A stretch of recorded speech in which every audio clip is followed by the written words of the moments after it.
Question number first है, why did Taplow go to school on the last day, यानी कि आखिरी दिन टेप्लो स्कूल में क्यों गया था। और इसका आंसर है, Taplow teacher mister Crocker Harris had asked him to come to school as he had missed a day at school on account of illness. जो टेप्लो के टीचर है मिस्टर क्रोकर हैरिस, उन्होंने टेप्लो को स्कूल में आने के लिए पूछा था क्योंकि उसने पहले एक दिन मिस कर दिया था स्कूल का क्योंकि वो बीमार हो गया था। He had to compensate for that day by going to school on the last day. Compensate का मतलब होता है कि कमी पूरी करना। उसको उस दिन की कमी पूरी करने के लिए जिस दिन वो बीमार था उसको लास्ट डे स्कूल जाना पड़ा। क्वेश्चन नंबर सेकेंड है, what is Taplow's opinion about the Greek tragedy Agamemnon, यानी कि ये जो ग्रीक की ट्रेजेडी है एगेमेम्नन, उस पे टेप्लो की क्या राय है वो हमें बताना है। और इसका आंसर देखते हैं हम। टेप्लो कॉल्स द ग्रीक ट्रेजेडी एगेमेम्नन अमक, यानी कि टेप्लो इस ग्रीक ट्रेजेडी एगेमेम्नन को बकवास कहता था। He does not think that the play is amuck, लेकिन उसका ये मानना नहीं था कि इसके अंदर जो स्टोरी चल रही है, जो प्ले चल रहा है, वो बकवास है। It has a good plot in which a wife murders her husband. Taplow कहता है कि ये जो सीन चल रहा है वो तो बहुत अच्छा है, जिसके अंदर एक वाइफ अपने हस्बैंड का कत्ल कर देती है। He is only annoyed that the way it is taught to him, बस वो इस चीज से परेशान है जिस तरीके से उसको ये जो ग्रीक ट्रेजेडी है वो पढ़ाई जाती है। Just a lot of Greek words स्ट्रंग together, यानी कि बहुत सारे ग्रीक वर्ड्स जो कि बहुत ही ज़्यादा मुश्किल होते हैं। If the students get them wrong they are punished, और अगर स्टूडेंट्स उनको रॉन्ग लिख देते हैं तो उनको पनिशमेंट मिलती है। क्वेश्चन नंबर 3 है, what does Taplow dream to do if he gets his remove. यहाँ पे रिमूव का मतलब है कि अगली क्लास के अंदर प्रमोट होना, यानी कि टेप्लो के क्या सपने थे जब वो अगली क्लास में प्रमोट हो जाएगा, तो वो हमें बतानी है। Taplow is in the lower 5th form, यानी कि टेप्लो जो है वो लोअर 5th क्लास के अंदर है।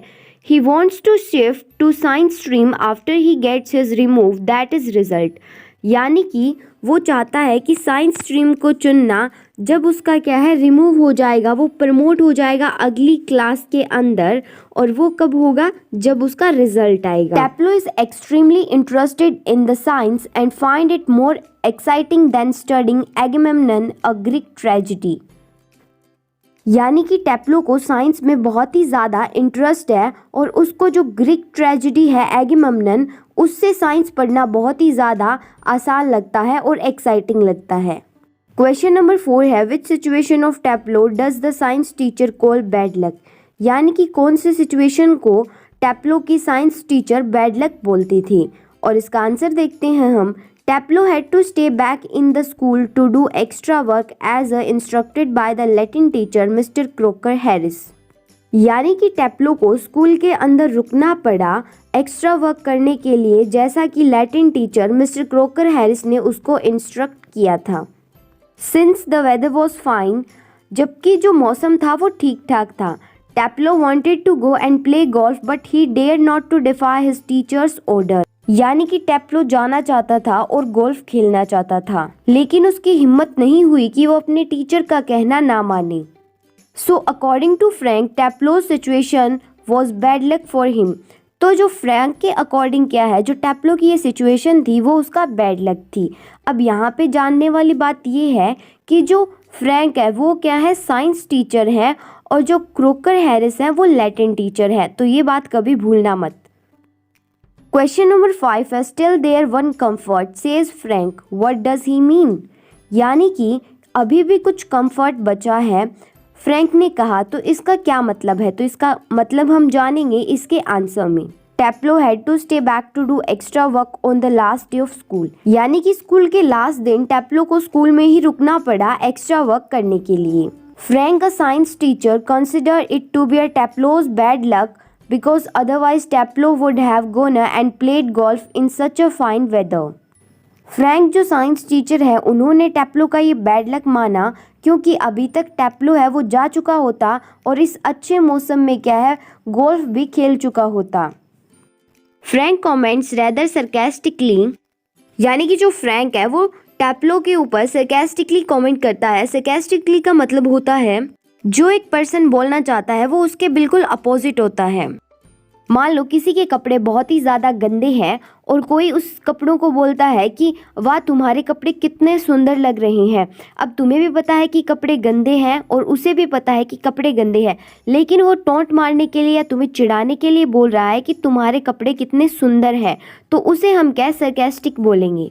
ऐसे ही फ्रैंक जो है वो सरकास्टिकली टेप्लो को बोलता है, Taplow should have the comfort that is so less that he will be duly compensated for his extra work with the grant of the remove.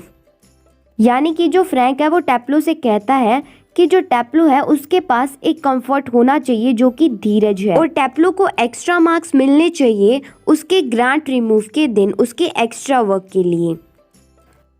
Question number 6 है, In spite of being a good boy and doing extra work, Teplo would not get any comfort as mentioned by Mr. Frank, the science teacher. Why?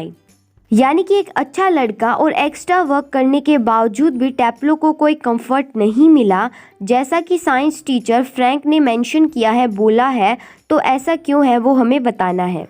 Mr. Crocker Harris, unlike other master, give no benefit to his students for being good boys in taking extra works. यानी कि जो mister Crocker Harris है वो दूसरे teachers की तरह नहीं है जो कि अपने स्टूडेंट्स को बेनिफिट देता है गुड बॉयज़ और एक्स्ट्रा वर्क करने के लिए। He only gave marks as per the performance of the students in the examination and not on the basis of their doing extra work. यानी कि मिस्टर क्रोकर हैरिस जैसा student exam में perform करेगा, जितने marks उसके exam में आएंगे उसी बेस पे क्या है क्रोकर हैरिस मार्क्स देते हैं, ना कि एक्स्ट्रा वर्क करने के लिए। Which rule of the school does Mr. Crocker Harris follow sincerely but other masters including Frank float flagrantly? यानी कि ऐसा स्कूल का कौन सा रूल है जिसे मिस्टर क्रोकर हैरिस बखूबी फॉलो करते हैं, लेकिन जो और टीचर्स हैं जिसमें फ्रैंक भी आता है वो उसे खुल्लम खुल्ला नहीं मानते। यानी कि सबको पता है कि वो और टीचर्स इस रूल को नहीं मानते। यानी कि रूल ये है कि जो स्टूडेंट्स का रिजल्ट है वो हेडमास्टर ही अनाउंस करेंगे टर्म के लास्ट दिन।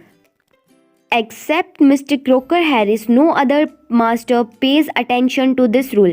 यानी कि सिर्फ मिस्टर क्रोकर हैरिस को छोड़ के इस रूल के ऊपर कोई भी टीचर और ध्यान नहीं देता। They leak out the result to the student before it is officially announced by the headmaster. यानी कि हेडमास्टर के बताने से पहले ही जो टीचर्स हैं वो स्टूडेंट्स को उनका रिजल्ट बता देते हैं।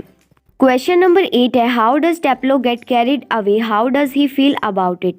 यानी कि टेप्लो कैसे दूर हो जाता है और उसे कैसा महसूस होता है? तो इसका आंसर है, Taplow says that mister Crocker Harris does not give remove to the student for their being good boys in taking extra work. यानी कि टेप्लो कहता है कि जो मिस्टर क्रोकर हैरिस है वो अपने स्टूडेंट्स को एक्स्ट्रा वर्क करने के लिए या गुड बॉयज बनने के लिए प्रमोट नहीं करते नेक्स्ट क्लास के अंदर। He thinks that Mr. Crocker Harris may have marked him down rather than up for taking extra work and thus he is hardly human. यानी कि टेप्लो सोचता है कि जो मिस्टर क्रोकर हैरिस है उन्होंने उसको क्या है अच्छे मार्क्स नहीं दिए, जितने वो डिज़र्व करता है उससे क्या है उसको कम मार्क्स दिए हैं, इसीलिए वो सोचता है कि जो मिस्टर क्रोकर हैरिस है वो हार्डली ह्यूमन है, यानी कि वो शायद ही इंसान है। Soon, however, he regards his unsavory remarks by saying that he got carried away. Frank agrees with him. यानी कि वो जैसे तैसे करके खुद को समझाता है कि जो उसे भद्दे मार्क्स मिले हैं उनका वो सम्मान करता है, खुद को ये कहकर कि उसे दूर रखा गया है, और फ्रैंक भी क्या है इस स्टेटमेंट से एग्री करता है। क्वेश्चन नंबर 9 है, what advice does mister Frank give Taplow, is it safe for Taplow to follow it?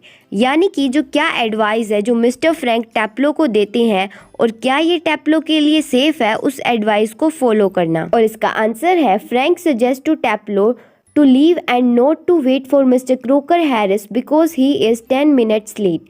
यानी कि जो मिस्टर फ्रैंक है वो टेप्लो को सजेस्ट करते हैं, सुझाव देते हैं कि टेप्लो को क्या है चले जाना चाहिए और मिस्टर क्रोकर हैरिस का इंतज़ार नहीं करना चाहिए क्योंकि वो है पहले से ही 10 मिनट लेट हो चुके हैं। Taplow could still go and play golf but he is afraid that Crocker Harris will follow him home or do something else. यानी कि टैप्लो अभी भी जा सकता है और गोल्फ खेल सकता है, लेकिन जो टैप्लो है वो डर जाता है क्योंकि क्रोकर हैरिस क्या है, उसका पीछा भी कर सकते हैं उसके घर तक और कुछ और भी कर सकते हैं। टैप्लो is really shocked to hear Mr. Frank's suggestion and shudders to think of the consequence of following it। यानी कि जो टैप्लो है वो फ्रैंक का सुझाव सुनकर एकदम हैरान हो जाता है क्योंकि वो ये सोचकर कांपने लगता है कि अगर मैं इस सजेशन को फॉलो करूँगा तो मेरे साथ क्या क्या परिस्थितियाँ होंगी। So that's it for the today's video guys, मिलते हैं नेक्स्ट वीडियो में। अगर आपने अभी तक मेरे चैनल को सब्सक्राइब नहीं किया है तो जल्दी से सब्सक्राइब कर लीजिए और कमेंट करके ज़रूर बताना कि ये वीडियो कैसी लगी और लाइक शेयर करना बिल्कुल मत भूलना।